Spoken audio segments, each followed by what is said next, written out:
سب سے پہلے تو یہ فرمائیے گا، یہ آپ کو یہ جو ایسکیلیشن ایک دم سے ہم نے دیکھا کہ بات بیانات اور دھمکیوں سے ایک فل سکیل حملے کی طرف جو ہے وہ چلی گئی، آپ کو اس حالیہ اسرائیلی حملے کا جو موٹیو ہے وہ کیا نظر آتا ہے؟ جی، اس میں دو پہلو ہیں۔ پہلی چیز تو اسرائیل نہیں چاہتا ہے کہ ایران اور امریکہ کی کوئی سمجھوتا ہو جائے یہ نیوکلیئر ایشو کے اوپر، جو ان کی مذاکرات جاری تھے ان کو میرے خیال میں سیبوٹاژ انہوں نے کیا ہے اور یہ حملے کے وجہ سے۔ دوسری چیز، نیتن یاہو نہیں چاہتا کہ خطے میں امن ہو، کیونکہ جب بھی یہ جنگ جو غزہ میں جاری ہے، جو باقی خطے میں لیبنان، سیریا میں، یمن کے ساتھ جو جنگ جاری ہے، جیسے یہ جنگ ختم ہوتی ہے تو نیتن یاہو صاحب کی پولیٹیکل فیوچر بھی ختم ہوگا۔ یہ ان کے خلاف اندرونی کافی لیگل اور پولیٹیکل اپوزیشن ہے، تو اس وجہ سے ان کے وہ سمجھتے ہیں کہ نیتن یاہو صاحب سمجھتے ہیں کہ ان کے حق میں ہے کہ یہ جنگ جب تک جاری رہے گی تو ان کی پوزیشن حافظ ہے۔ تو اس میرے خیال میں یہ دو وجہ ہیں جس which have motivated this attack۔ ٹھیک ہے، لیکن یہ خطرہ منیر اکرم صاحب کہیں نہ کہیں پہلے موجود تھا کہ معاملات غزہ سے بڑھ کر دیگر ممالک کو بھی اپنی لپیٹ میں جو ہے وہ لے سکتے ہیں، لیکن یہ جو ہم نے پہلے بھی ایران اور اسرائیل کے درمیان کچھ ایپیسوڈز دیکھی ہیں، کچھ جھڑپیں دیکھی ہیں، آپ کے خیال میں یہ اسی طرح سے ہے یا پھر یہ جو ایسکیلیشن ہے یہ آپ کو غیر معمولی نظر آتی ہے؟ جی، میرے خیال میں اسرائیل اور جو پرائم منسٹر نیتن یاہو اور ان کے لوگ ہیں وہ انکریج ہو گئے ہیں کہ وہ سمجھتے ہیں کہ ایران کافی کمزور ہو گیا ہے۔ یہ سب جو پچھلے سال غزہ، لیبنان، سیریا میں جو واقع ہوئے ہیں اور جو بھی ریزسٹنس فرنٹ تھا اس کو انہوں نے کافی نقصان پہنچایا ہے، اور وہ سمجھتے ہیں کہ ایران اب بہت کمزور پوزیشن میں ہے، اور اس لیے انہوں نے یہ حملہ کرنے کی جرت رکھی ہے۔ اور ان کی الٹیمیٹ پوزیشن یہی ہے کہ جی ان کی نیوکلیئر جو فیسلٹیز ہیں ان کو ڈسٹروائے کیا جائے۔ شاید ان کا یہ بھی خیال ہو کہ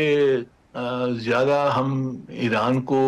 اگر بہت نقصان پہنچایا تو شاید ان کی اندرونی کچھ حالات بدل جائیں، یہ شاید ان کی کیلکولیشن ہو، پر یہ سب فیکٹرز ہیں اسرائیل کی یہ ڈیسیشن اٹیک کرنے میں، but it's a dangerous gamble. یہ جنگ پھیل سکتی ہے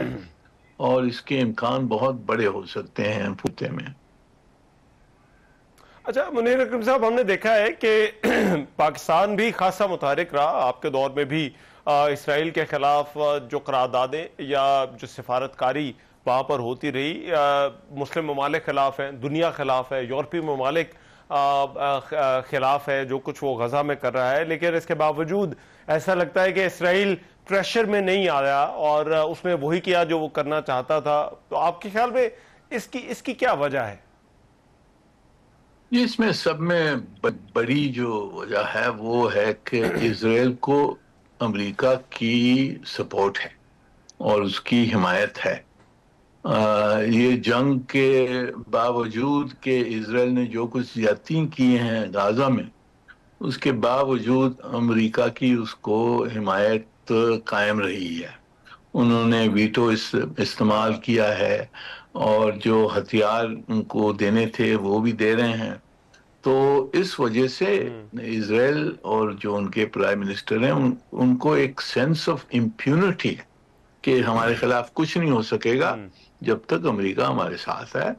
تو یہ امپیونٹی کی وجہ سے انہوں نے اس قسم کی اگریشنز کی ہیں پورے خطے میں، غزہ میں، لیبنان میں، سیریا میں، یمن میں۔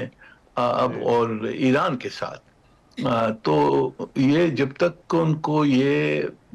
ظاہر ہوگا کہ امریکہ ہمارے ساتھ ہے اور کچھ نہیں ہو سکتا ہے تو اس طرح کی اگریسو پوزیشنز وہ لیں گے. ہم نے پاکستان جو ہماری جو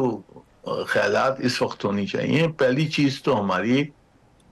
خود کی حفاظت کو ہم نے سوچنا ہے. فوگ آف وار میں ہندوستان اس کا فائدہ اٹھا سکتا ہے، تو ہم نے ایک ہائی الرٹ پہ رہنا ہے.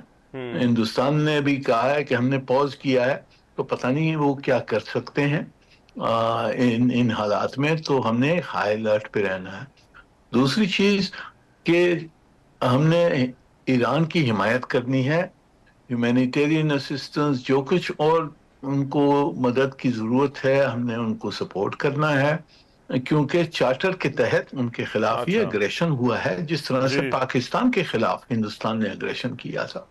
تو ہم نے ان کی حمایت کرنی ہے. اور میرے خیال میں تیسرا جو پہلو ہے،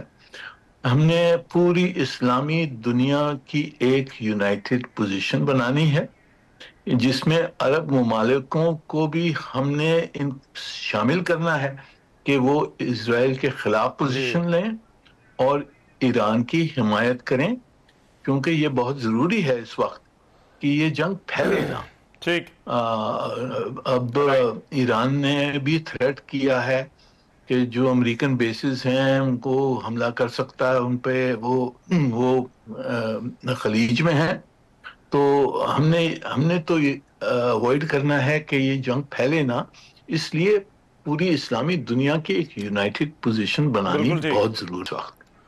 لیکن اس پہ منیر اکرم صاحب ایک چیز کی آپ سے ضرور وضاحت چاہوں گا، وہ یہ کہ 6 اور 7 مئی کی رات کو جو کچھ ہوا، جس طرح سے ایک انڈو اسرائیل نیکسس اور ایک پیٹرن جو ہے وہ نظر آتا ہے، دونوں ملکوں کا بیانیہ ایک ہے، طریقہ واردات جو ہے وہ ایک ہے. اس انڈو اسرائیل نیکسس کا اور ایران ظاہری بات ہے ایران پر اس طرح کی کارروائی اسرائیل کا کرنا، آپ کے خیال میں خطے میں اور خاص طور پر پاکستان پر اس کے کیا اثرات ہو سکتے ہیں؟ یہ دیکھیں، یہ جو اسرائیل اور ہندوستان کا جو نیکسس ہے یہ کافی عرصے سے جاری ہے. اس کو ہم نے پوری طرح سے ایکسپوز کرنا ہے، اور جو ہمارے عرب برادری، جو ہمارے برادر ملک ہیں،